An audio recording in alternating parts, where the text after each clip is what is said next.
Okay, I guess we can start. It's a pleasure to see a lot of uh, members of our network. I mean, WEC and OMEC network joining this call.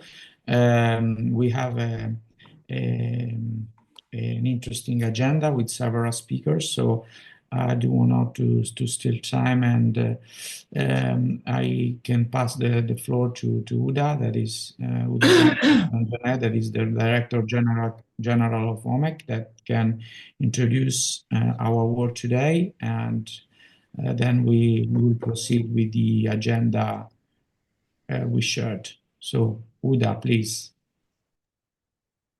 Thank you very much, Paolo. Good afternoon, everyone. It's my great pleasure to welcome you to this webinar titled The Energy, Technology and Trade Nexus in the Mediterranean, Implications for the Region and its Relation with Key Global Players. So today marks the launch of our new joint initiative with WEC Italy, the Mediterranean Energy Talks, meets a series of high-level webinars dedicated to exploring the strategic role of energy in the Mediterranean region. We have embarked on this initiative because we firmly believe that dialogue is essential for achieving a just energy transition in the Mediterranean. It is a cornerstone of inclusive, equitable, and sustainable change. And here are just a few reasons why. First, dialogue aligns diverse and sometimes divergent priorities. The Mediterranean region is a diverse and dynamic region encompassing a rich mosaic of countries, from affluent northern nations like Italy and France, because I'm in France and colleagues like Italy are in Italy, to developing economies in the south and east, from major energy exporters like Algeria and Egypt to energy importing nations across both shores.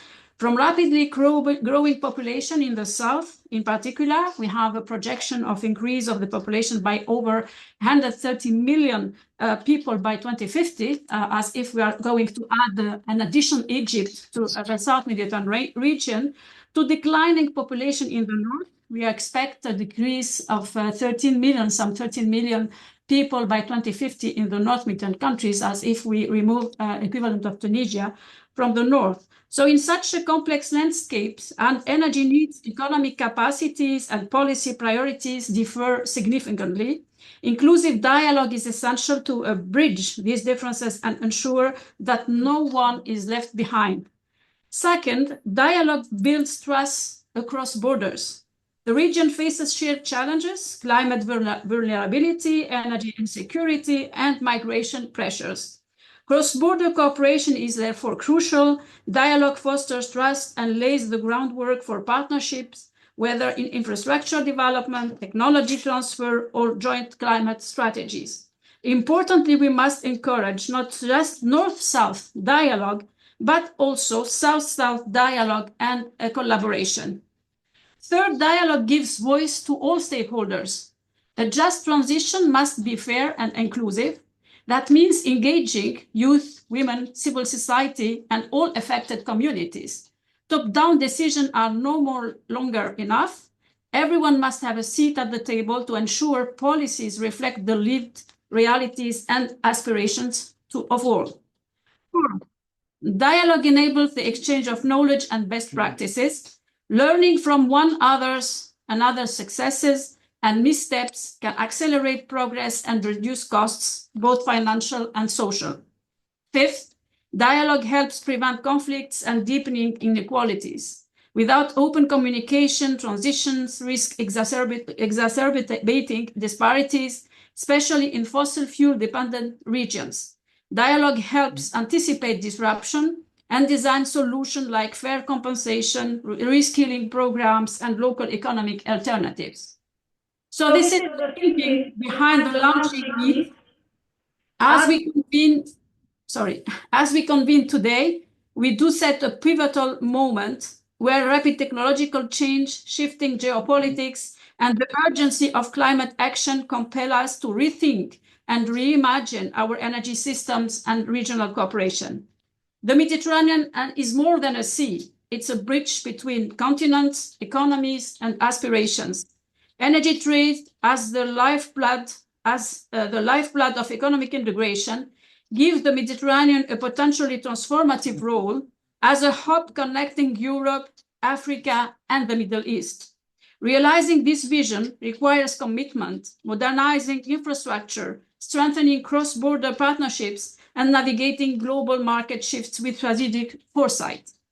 There is no one-size-fits-all solution. We must decarbonize our economies with tailored, inclusive strategies. This is particularly urgent as the Mediterranean is warming 20% faster than the global average. Rising sea levels, water scarcity, and extreme heat are already threatening livelihoods and ecosystems.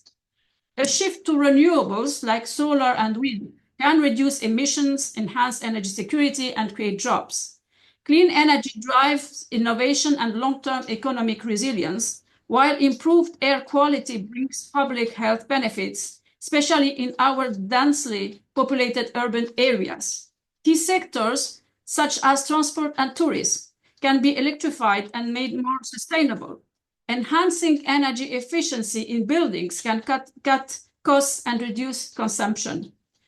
But none of this can be achieved in isolation. Regional cooperation is vital for shared energy infrastructure and coordinated climate adaptation. We need strong policies, innovative financing, and active public engagement to drive the clean energy transition forward. We must also address the increasingly critical water, energy, food ecosystems, the WEC Nexus, which carries profound implications for energy and climate resilience in the region. Technological solutions exist, but again, dialogue and cooperation will be the key to the success. Today, we are joined by visionary experts. Together, we will explore how they unlock the Mediterranean full potential as a regional energy hub and how to build energy systems that support security, sustainability, and prosperity for generations to come. Let us approach this dialogue with open minds and a shared resolve.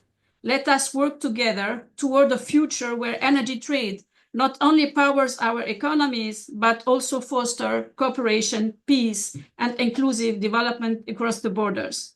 Thank you again for joining us. I look forward to the inspiring conversation ahead, and I'm glad to give the floor to my friend Marco. Thank you very much.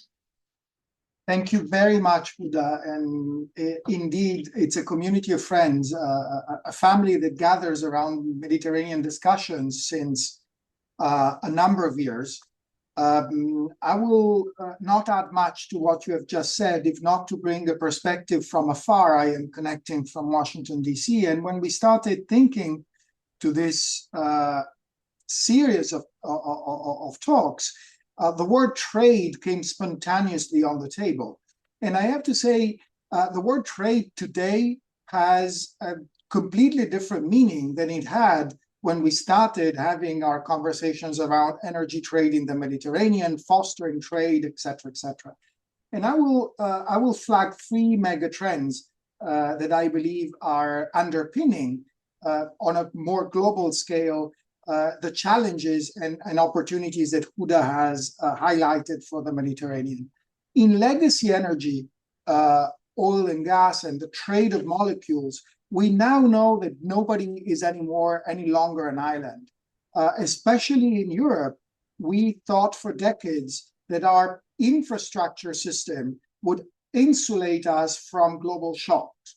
Now, not only we know that this is no longer the case, but we also know that for many European countries, having the idea of being insulated was exactly the start of a severe issue on security and competitiveness. So now we are exposed to global markets. We are exposed to how global tensions, for example, on the logistics of oil, have impacted global trades. We are exposed to an enormous boom in LNG trades. So trade is the name of the game in the legacy sector. But if we go into the new sector as well, yellow is the new black. Electrons are what everybody talks about in the world and in the region. just take into the account the latest estimates of the International Energy Agency, of all agencies throughout the world.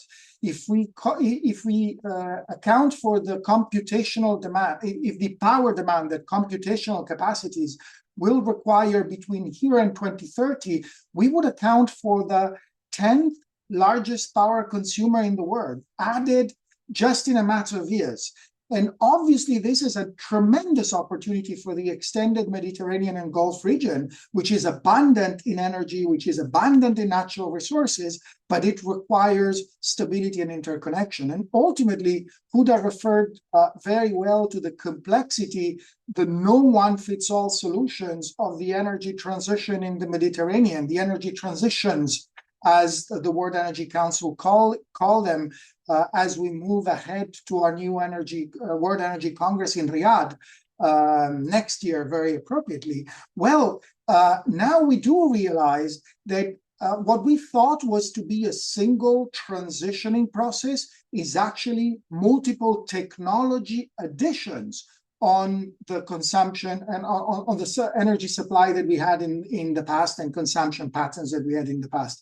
And if we need to add technology, then trade again, market access, the standard setting, the way that countries cooperate on making these technologies available at scale will prove the determining factor in succeeding. So let's go into how we thought about this first seminar, rather, more than a discussion, enjoying the presence of three great thought leaders in the region. What is the key in the Mediterranean region to square the circle that Huda has framed?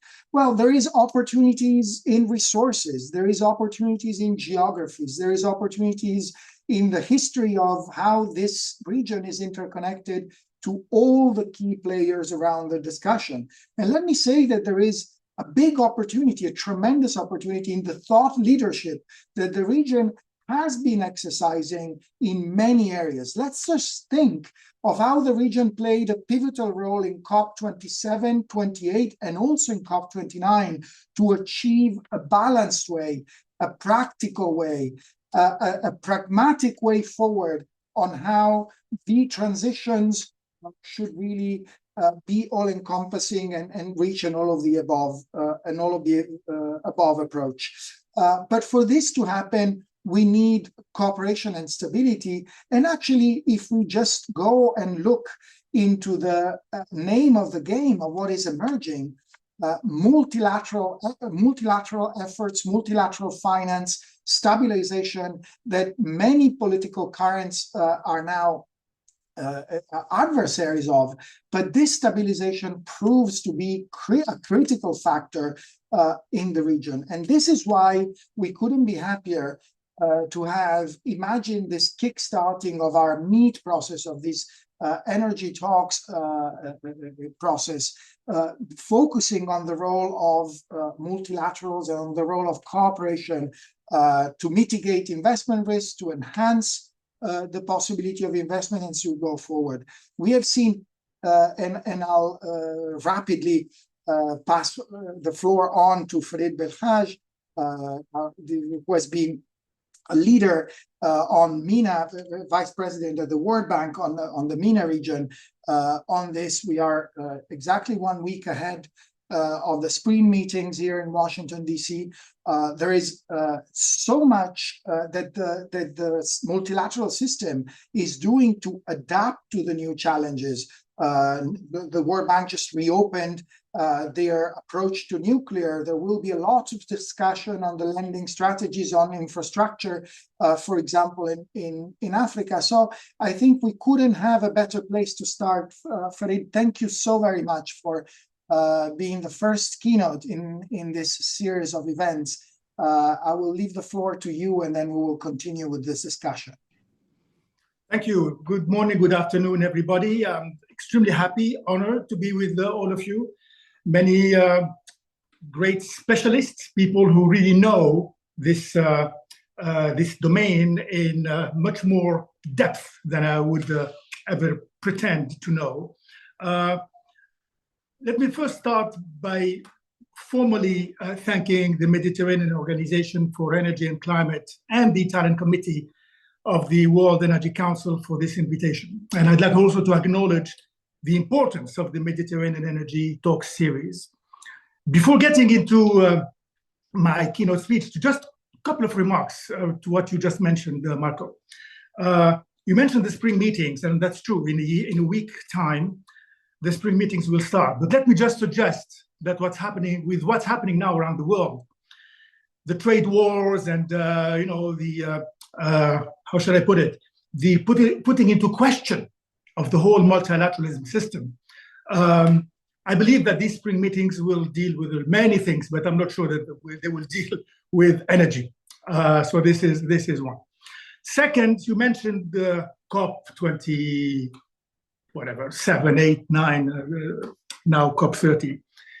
Unfortunately, and this will be the main thrust of my talk, nothing happened in COPs. We achieved 0 in COPs, and this is and unfortunately,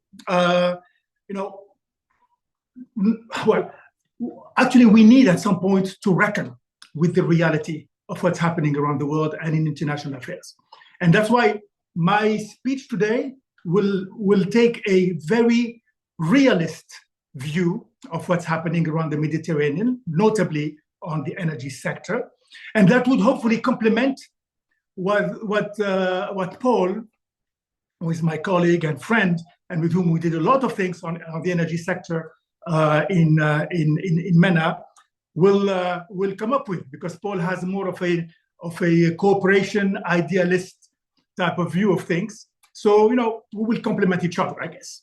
So let me start by saying that what you all know, so the Mediterranean is not merely a body of water; it is a frontier, a fault line. And I'm using frontier in order to really stress the point I'm making. Unfortunately, it is more a frontier today than what it should be. That is a point of reunion, unfortunately. It is a fault line where continents meet, where civilizations have risen and fallen, where trade routes have crossed for millennia. It is a space shaped as much by its contradictions as it is by its connections. And yet, for all of our shared history, the idea of a truly integrated Mediterranean remains more ambition than achievement. Despite decades of dialogue and institutional frameworks, the region remains fragmented economically, politically, strategically. And today, amid growing global instability, one force stands out, not as a miracle solution, but as a compelling catalyst. That force is that of energy. And let me be clear. I am not speaking of energy as a technocratic domain or a green utopia. I am speaking of energy as strategy, energy as leverage, energy as a force that, if harnessed through a realist lens, can bind states together, not through sentiment, but through necessity. And I would argue that energy is power, not just supply. In the Mediterranean, energy is not just about extraction or decarbonization targets. It is about sovereignty. It is about who controls the routes, the grids, who controls the flow. From the massive gas reserves of Egypt, Israel, and Cyprus, to the solar potential of Morocco and Algeria and Tunisia, to Europe's desperate search for alternatives to Russian gas, energy has become the new currency of influence in the region. The new currency of influence in the region. As Henry Kissinger, one of the main proponents of realism in international affairs, once warned, who controls energy can control nations. And in the Mediterranean, that control is now up for negotiations. But if we are honest, this region has not lived up to its potential. The pipes remain disconnected. The trust is fragile. And the institutions built to foster cooperation have too often delivered communiques rather than actual enforceable contracts. Why is that? Because we have allowed idealism to lead where realism should have guided. And I would suggest there is a fallacy of idealist integration. For too long, we have treated Mediterranean integration as a moral goal rather than a strategic projection. The Barcelona process, the new Union for the Mediterranean, countless summits, declaration, action plans, and yet the region remains disjointed. Realism teaches us that cooperation does not emerge because it is the right thing to do. It emerges because the cost of not cooperating becomes too high. That is where energy enters the picture, not as a soft bridge, but as a hard infrastructure, as leverage, as interdependence that aligns with the self-interest of all parties involved. And this is where we enter the age of mini-lateralism as an unfortunate but real substitute to multilateralism. And coming from someone who spent more than 30 years at the World Bank, this is painful, unfortunately, to reckon with. Minilateralism is gaining traction in a world where large-scale multilateral institutions are often seen as slow, gridlocked, or out of sync with global and current geopolitical realities. It reflects a realist response to global governance, focusing on what works rather than what's ideal.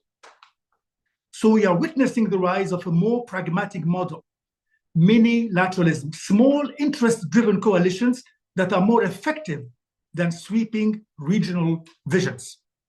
Take the Egypt, Israel, Greece, Cyprus square.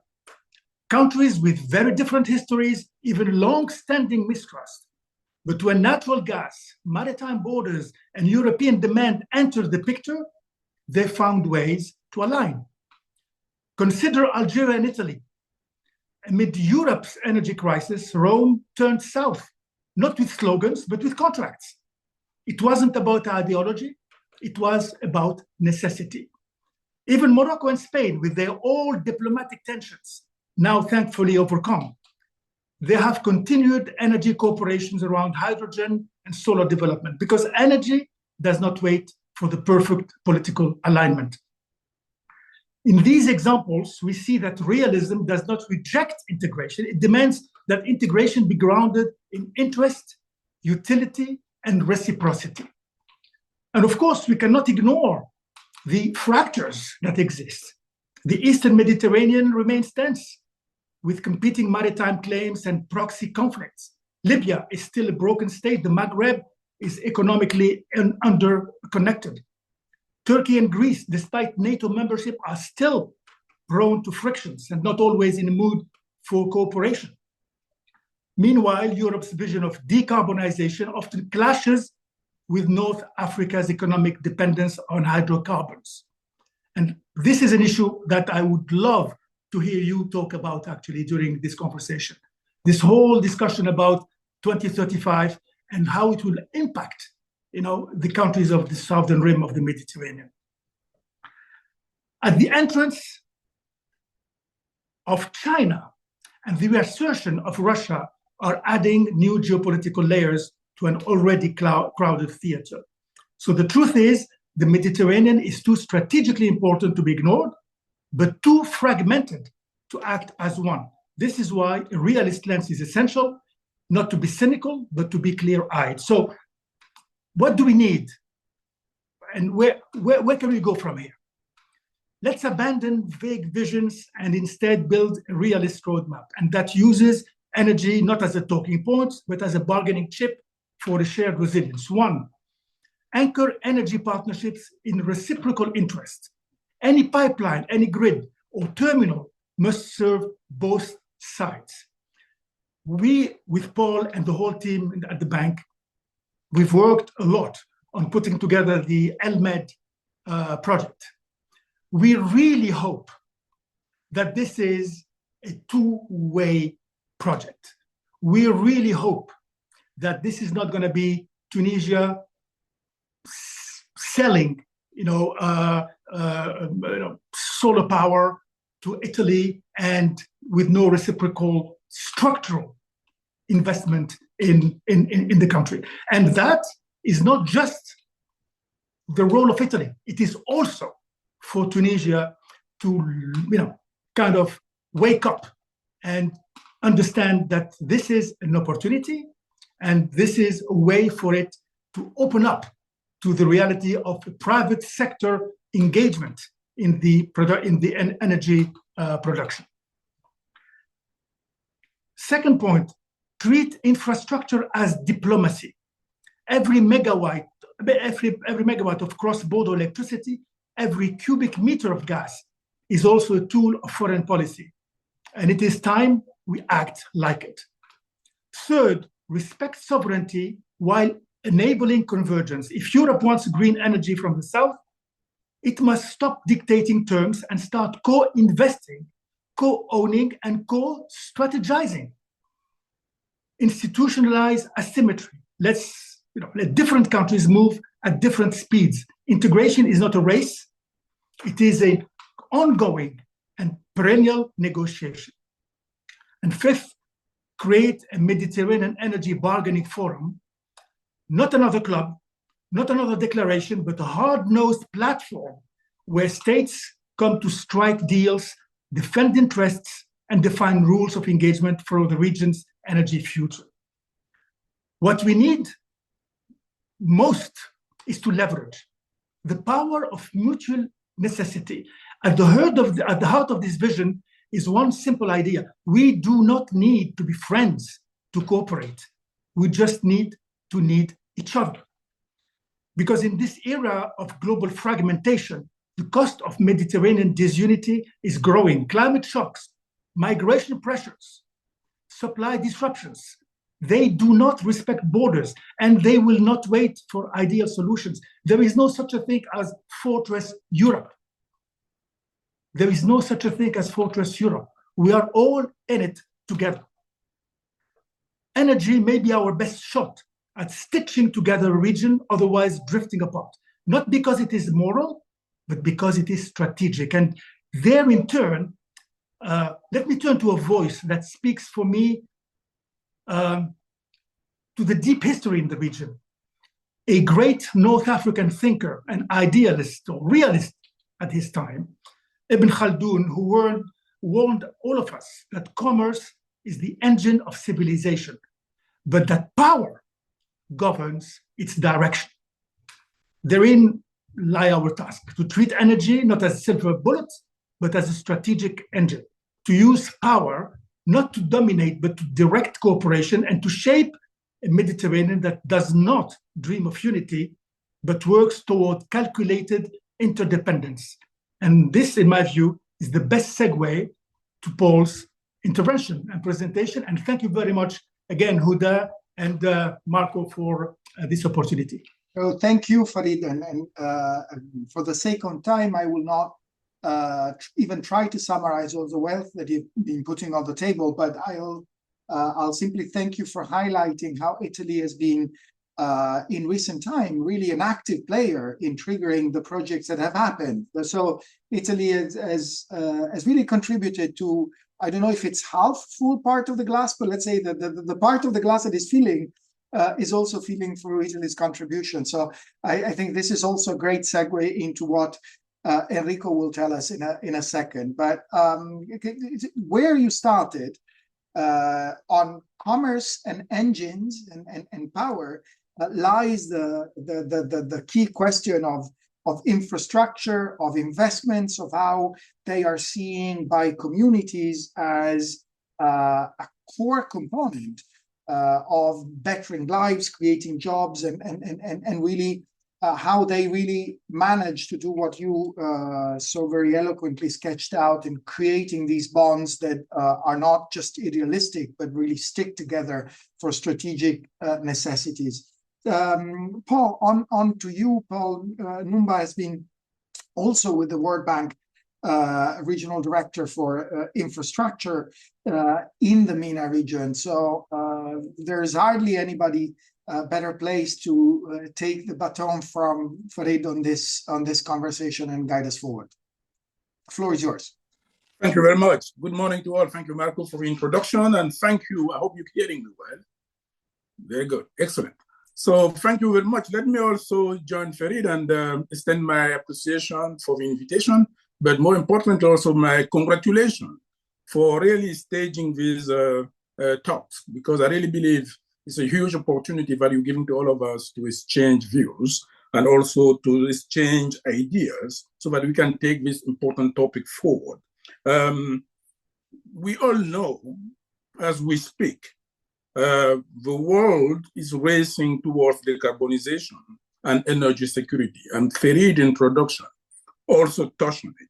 For us, we really see the Mediterranean space not as just a sea, but as a space that really can position itself to take advantage and become a global leader for clean energy trade. When I say clean energy, it's really about electrons, but also molecules, because we should not forget green hydrogen, which is important in the future. I've shared with you a short presentation. I don't know whether or not it can be uploaded, but if not, I can just go very quickly on it. The talk I'm going to give to you today, Pastor, is going to be really about taking it from where Farid left it and trying to show that there is a middle ground. We know that talking about trade today is very sensitive. I mean, referring to what's happening now on the discussion around trade is quite complicated. But still, I believe that the MENA region and Europe can build a very strong energy trade arrangement. But that trade arrangement should be different from the past trade arrangement that we have seen in the era of fossil fuel. My proposition in this presentation is to say that any trade arrangement that has to be developed on the energy side between Europe and the MENA region should really focus on the job creation and local content development on the Middle East, North Africa side. Then, as you know, any trade arrangement has to be a win-win arrangement. And if that's done, then we would be able to get that kind of win-win development. What's the rationale for trade to begin with? For me, if we go back to the basic foundation of Europe, Europe has decided, is strongly committed for becoming the first climate neutral continent by 2050. And this is part, as very clearly drafted, and it is binding since the adoption of the EU climate law that was approved by the Parliament in April 2021. And the targets are very clear for that transition to happen in the case of Europe. The renewable energy share in the energy mix in Europe should reach 42% by 2030, compared to 23% in 2022. Okay, so this is like doubling the share in renewable energy. Energy efficiency target is 11.7%, and the emission should be reduced by 55% compared to 1990 level. The constraint, we all know them. Europe today has very limited land available for this renewable energy project. So I was just saying that the constraint, we all know them. Europe may not have the land to build all these projects, so the land would be available somewhere else. We know that Europe also doesn't have enough good power solar radiation, and the permit approval process is pretty lengthy. But Europe has a key asset, is that Europe has the EU integrated national energy market, which are already in place and already working. And Europe has also given itself a set of tools, which are part of what Europe calls the EU Trans-Mediterranean Initiative to accelerate renewable energy deployment in clean energy and clean tech manufacturing. And there's a European Fund for Sustainable Development that has been established, which also include a lot of resources, including risk-sharing resources, which can help Europe to be able to de-risk a lot of projects in the southern bank of the Mediterranean. So for me, when I look at all of that, increasing interconnection between Europe and MENA region is a no-regret proposition. I mean, if you do it, you won't regret anything because you have the tools, you have the demand, you just need to deploy the corridors, which allows you to connect with the MENA region where there's plenty of cheap, abundant, cheap, clean energy through solar and wind. And this is well documented. You will see in the presentation that, I mean, there's excellent condition for solar PV generation. There's a lot of excellent condition as well for wind resources. And I can also say there's a lot of land available, which allows some of these renewable energy projects to be done, generate the electricity which is clean that you need, and therefore will it to Europe. Now, this has been anticipated by market players. There's a lot of projects in terms of interconnection project to be built or being built between Europe and the Middle East, North Africa region.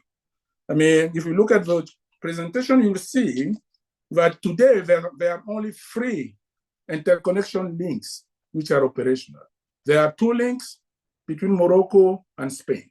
And there's 1 link between Greece through Cyprus, and that goes to Israel. The rest of the interconnection links are either in feasibility kind of preparation, or for some of them in procurement stage, like the ELMED interconnection link that Farid referred to earlier. And what does that mean? It means that these projects are going to be developed, but the problem would be, will there be electricity available to be wheeled over these links? That's the question we need to address.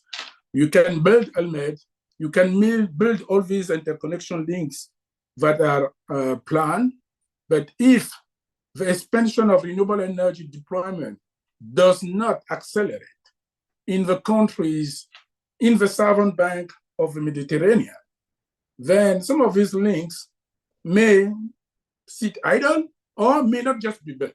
So this is one of the problems that we have to be fully aware of. And why do I say that? I say that because when you look at the challenges that the energy sector faces in most of the MENA countries, these challenges are really significant. One of the key challenges there is that the region still has high energy subsidies on fossil fuel. So if you're still using a lot of fossil fuel and you're still subsidizing them, this also reduces your ability to absorb more renewable energy. So unless you tackle that area, the ability of this country to do more renewable will be limited. The second area of limitation for these countries is that the utilities, which are likely to be the off-taker of some of these renewable energy projects, are most of them in financial distress, meaning that most of these utilities, because the tariffs usually are below cost, are losing money, therefore cannot be able to sign this PPA agreement with IPP on their own standing. So they would need a lot of guarantees, either by the government or by many other kind of players in the market. The third issue is the cost of transition itself. When at the World Bank, we did the country climate development report. We try to look at the path that these countries should take in order to reconcile their development needs and their climate obligation. And the costing that we came up with to illustrate the energy transition are pretty high. For Egypt, it will be about $200 billion that Egypt will have to mobilize to achieve net zero by 2050. For Morocco, it was going to be $130 billion by 2050. So these are significant numbers in countries where we know that the fiscal space is constrained. And we also know that mobilizing private sector is not always easy. And the last point, which is probably the most important point, is that although the region has abundant potential for renewable energy, the level of renewable energy development in the region today remains very low. If you take apart Morocco, which has achieved 42% of installed capacity based on renewable, the rest of the countries are below 20%. I mean, the leading countries in Morocco, and then you have Jordan following, 26%. The rest of the countries are in between. So how do you get that supply of clean electricity in the pipes which are being built? So in order to address all these challenges, I thought that it's still possible to get things moving.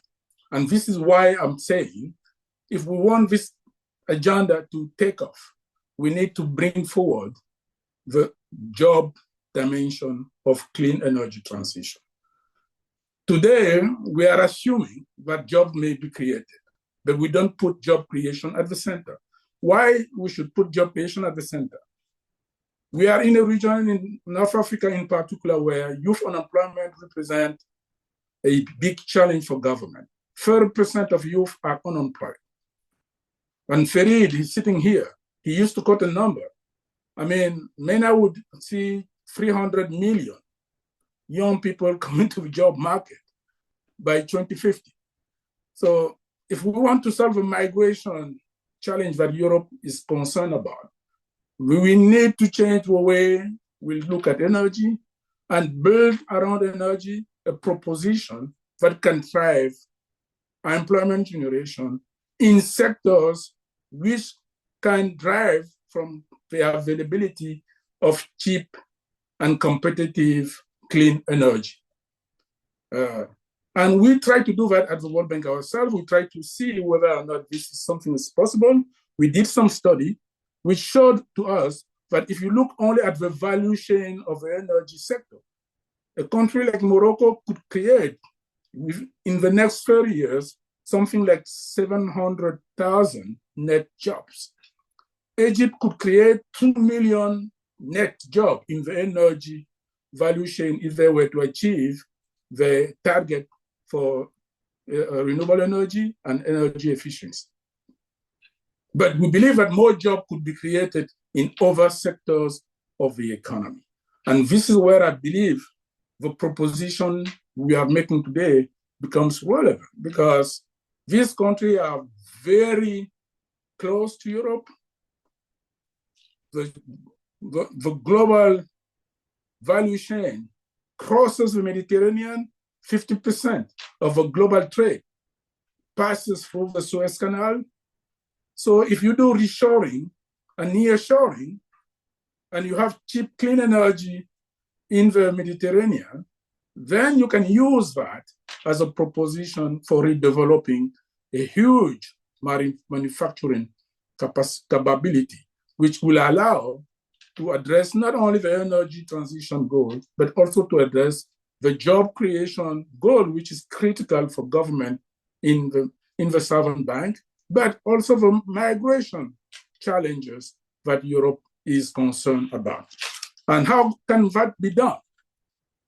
One is that the countries concerned themselves needs to put together a proposition in that direction. Second, I believe Europe has the tools to do that. And these tools have been framed as part of a Trans-Mediterranean Energy and Clean Tech Cooperation Initiative. I look at them, I saw everything that is needed there to do that, to support some of these projects. That money could go not only to support renewable energy, IPPs exporting to Europe, but should also go to clean tech manufacturing that is exporting to Europe and elsewhere, and also go to any other economic activity that's viable that could support job creation. This is the proposition I'm making to this roundtable, and I believe we could work around it and we can really deepen that understanding and build a dialogue around it. Let me stop there. Over to you. Thank you very much, Paul. And I think many of us could not emphasize more, amongst many of the things you put on the table, the emphasis on jobs and how, by the way, jobs need to be created within the energy sector and with the enabling component of secure and competitive energy supplies. And Italy obviously is a manufacturing economy, and we couldn't be more attentive to this dimension. So I think this is a great segue, Enrico, for you. It's a great bridge on the work that Cassa Depositi e Prestiti, where you had international institutional relations, is carrying out. Italy's GDP is truly is, and every time, like in 1 week time, every time you hit Washington, it's a clear proof of this. Is a phenomenal actor in many aspects related to the transition and to building a more sustainable economy and a more resilient economy overall. So Enrico, why don't I go to you when we close up in this first seminar by deep diving on an Italian perspective on how Italy, as other European players, can really leverage upon its instruments to foster cooperation, dialogue, and regional integration. Enrico, the floor is yours. Thank you very much, Marco. Thanks to you, to UDA, to OMEC, to Energy Council Italy for arranging these talks, these Med Energy talks. I'm very glad to be here with all of you. So thanks for having me. Indeed, I think both Farid and Paul said already the scene in a tremendous comprehensive way. So let me just maybe add, as Marco just said, a few points on the Italian perspective and the possible contribution to these collective efforts to strengthen partnerships and cooperation between the two shores of the Med Sea, between Europe, MENA region, and Africa at large. Paul already mentioned key figures. Let me just, in order to be very also short, few key elements I want to start with. First of all, the relevance of the region, of the Med region, 10% of the global GDP, key hub for trade, for logistics, strategic projects in the ports and logistics sector, key strategic projects on the way, ongoing in the region, has been mentioned by Farid, the Elmed project, which is one of the strategic interconnection projects between Tunisia and Europe, with strong involvement of World Bank, European Commission, but also Italian companies, starting with Turner from the CDP group. And all of this obviously needs to go hand in hand with an increasing need for capital, private capitals, to support energy transition, climate finance. You already mentioned this at large. The current overall mobilization on a global scale of climate finance reached almost $1.6 trillion in the last years. We are facing still a huge financing gap. We should reach 8-10 trillion dollars per year in terms of financial requirements to be filled in the coming years. So still a huge financing gap to fill. And this has been already mentioned. I think the key element which is not always so much highlighted, the debt constraint, the public debt with increasing on a global scale. Currently, on a global scale is about 92% of global GDP, with an issue in terms of fiscal space, not only for developing countries or for more fragile countries, but also it's I think very clear also for advanced economies in terms of available fiscal space. So all in all, putting all these elements together, I think there is an urgent need to really rely much more on private capital mobilization to fill the financial gaps to accompany energy transition and mobilize more resources for climate finance to complement public efforts. This is very relevant also in our region, in the Med region, in Europe, in the MENA region, in Africa.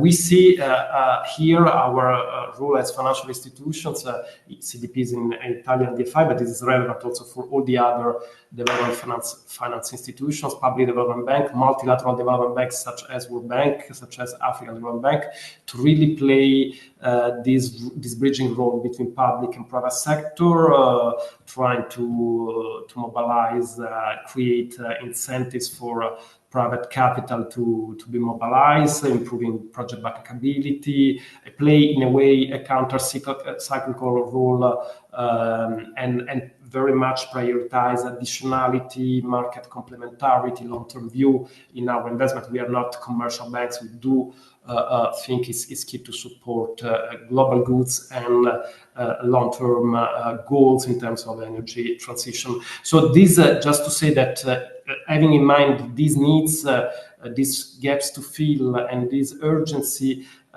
we are in Italy as CDP, as the Italian DFI, already mobilizing public and private money, the private money coming from postal savings. In the last 4 years, we mobilized as CDP 4 billion euros, invested for the 50% in Africa and very much also in the North Africa. Energy and sustainable infrastructure are the quite relevant portion of this funding. 43% of the total funding we mobilized in the last 4 years are about energy and supporting energy transition projects. And we already have a foot on the ground with the new offices that we open up in Egypt, in Morocco, and we are about to open a new CDP's offices in Kenya and Cote d'Ivoire. But on top of this, and I think it's relevant for the current discussion to mention quickly, the main flagship initiative Italy is putting forward, which has energy at its core, is the Mattei Plan for Africa, this long-term investment plan that Italy is putting forward, promoting on equal footing long-term economic partnerships with African countries, and let me say all North African countries, Morocco, Algeria, Tunisia, Libya, Egypt are the target priority countries for this Mattei Plan for Africa. And CDP ourselves, we are basically the financial implementing partner of this long-term economic plan of investments. Key priorities: energy, again, energy access, sustainable infrastructure investments, and support also to local private sector. I echo very much what Paul said about job creation and how to use, really to leverage on energy transition investments to create job opportunities on the ground. Let me maybe recall a few key principles and a couple of tools we are utilizing for this plan, and then I conclude. Key principles. First of all, we do see the urgent need to do much more on the de-risking measures and incentives to allow private capital to step in much more compared to what has been done so far. Colleagues from World Bank, I think, know much better than me with the IFC work the work, how much this is key, how private capital can really fill this gap that public funding cannot afford. Second point, we do think there is a certain amount of liquidity available on a global scale, but still there is a lack of good projects, what we call always bankable projects. So we do see need for public authorities to put their money on project preparation facilities much more. Also start working more on a division of labor between public and private sector. Public sector should provide really grants and support for project preparation facilities. Private sector should step in, obviously with the right set of incentives and risking measures to support long-term funding. And then we do think, and this is also the inspiration of the Mattei Plan for Africa, that we need to rely much more on stronger local ownership of our partners. So the funding, the investments are really to be channeled on the priorities in terms of energy transition that local authorities, local governments should design. For instance, we already support funding for in several countries in the region for policy loans to support local reform plans. These reform plans are not designed elsewhere in Europe or in the US, but really locally in the countries in which we are operating, for instance, to improve regulatory frameworks in the energy sector or other strategic initiative like this one. So local ownership, but also international partnerships. So we as CDP rely very much on co-financing and co-investing activities. So we want to definitely team up with our European and African partners, but also obviously with the international partners, starting with the World Bank. Next week, we'll be in Washington, D.C. with the spring meetings, and we are going to strengthen even more the cooperation between World Bank, Italy, and CDP. And last point, innovation in financing. We are also in this context very much supporting innovation also of the financial tools. For instance, we supported the issuance of the first green hybrid bond issued by BOAD, the Western African Development Bank, that issued this hybrid bond recently with the support of CDP and the Italian Climate Fund. So just to say that we are very much trying to have this guiding principle and criteria, involvement of private sector with the risking and incentive measures, support to project preparation facilities, local ownership, international partnerships, innovation in our finance tools. And last point, to do all of that, obviously we are mobilizing Italian money, European money with the European Commission, but also designing new financial tools with the partners from the region. And in this context, in the Mattei Plan for Africa context, we are just about to launch two specific new funds that we designed together with the African Development Bank, the so-called Mattei Plan fund targeting public sector in the region, with the first mobilization of money both from CDP and African Development Bank on an equal footing, and the second initiative, the so-called GRAF, Growth and Resilience platform for Africa, targeting private sector with a target of 750 million euros of funding for this investment platform. And we are also supporting AJA, an initiative led by African Union and African Development Bank for green infrastructure. So a variety of tools and criteria to guide our activities. Very last point. On top of this funding and these financial tools, we are also very much advocating for dialogue and partnerships with our peers in the region, in the Med region in Africa. Let me mention just a couple of initiatives in the context of the G7 presidency last year of Italy. We launched two specific initiatives on energy and on the agri-food sector, with a very specific angle on energy transition, G7 Collaborative for Sustainable Food Systems, and energy for growth in Africa. We'll be next week in Washington, D.C. with a specific side event organized by the G7 presidency of Canada, but also by CDP and Italy to build on this work, specifically on long-term investments in Africa for infrastructure and for energy transition. So hope that colleagues within DC can join us. And last point, as coordinator of the Forum des Caisses de Dépôt, a network of development banks and financial institutions from Europe and Africa, we launched last year the Mediterranean Dialogue, a permanent framework for cooperation between Italy, France, Morocco, and Tunisia, and the related financing institutions, focusing also on climate adaptation and energy transition. So hope that we are going to have mid-May in Tunisia the new annual meeting of this fora. So very much looking forward to connect the dots and to see whether we can further work on opportunities for cooperation also with OMEC and World Energy Council Italy in this framework. But thanks so much for this opportunity. Looking forward to our discussion today and to the following ones in the coming weeks. Thank you.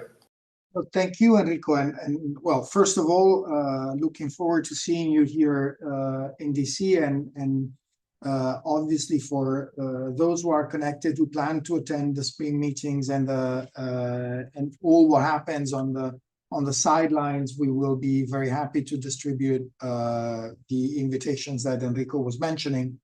I will flag two things that you put on the table that are essential, I believe, to our way forward. First, from a methodology aspect, the role of concessional finance at large in creating new ways and new standards for engaging the private sector and triggering projects that are ultimately supported by the private sector. We have seen what has happened in, let's say, in a connected region in sub-Saharan Africa with the Lobito corridor. We've seen good work that has been carried out by the PGII, by the Partnership on Global Infrastructure and Investment, and around the European Global Gateway. But we definitely need, I think, financial institutions' guidance on creating a new geometry for projects to really have an impact and be sustainable economically over time. The second aspect that you mentioned is Africa. We clearly do not live anymore in an island. Nobody does. Definitely the Mediterranean does not. You mentioned Morocco, how Morocco is being central in infrastructural projects to debottleneck West African energy resources, for example, and in creating an Atlantic community that goes, let's say, beyond the specific region, or obviously the link between North Africa and the Middle East. And this leads me to the fact that we will definitely take you up on continuing to engage with you and having you on board as we move on this dialogue in the future. And I would say target date and place is 2026, the Riyadh World Energy Congress, which I think will be a phenomenal platform to really achieve breakthroughs in this regional energy conversation, but there will be more soon. So we are just 5 minutes beyond the 60 minutes that we had allocated for this first seminar. I couldn't be more grateful to Farid, Paul, and Enrico for gracing the launch of these dialogues. Maybe Huda, back to you for a last word, and we will be publishing this soon on our website, and look forward to the next episode. Thank you. Thank you very much. So it was indeed a very rich kickoff of this initiative, and all what we've been hearing from our distinguished speakers is encouraging in terms of continuing this initiative. So apologies for not having more time. Maybe we should plan for 1 hour and 30 minutes next edition, so that we can have a dialogue session also with the participants and a Q&A session. So I apologize for this, but we definitely have many recommendations and messages that we had heard from our distinguished speakers, again, in order to build a more inclusive, sustainable future in this fragmented but still strategic Mediterranean region.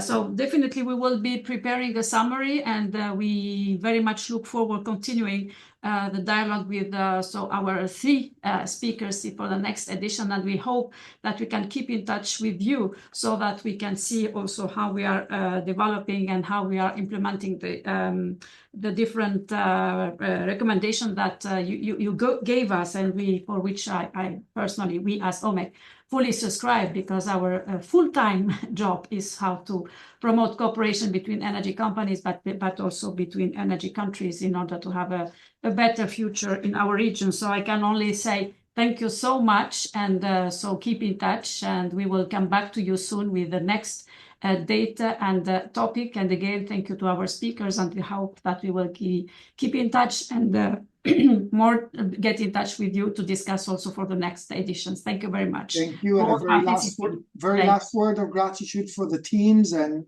in particular, I will flag Paolo Storti, who has put us together technically, and will shut down the meeting at some point. So, and Matteo for bringing all these speakers together. Thank you.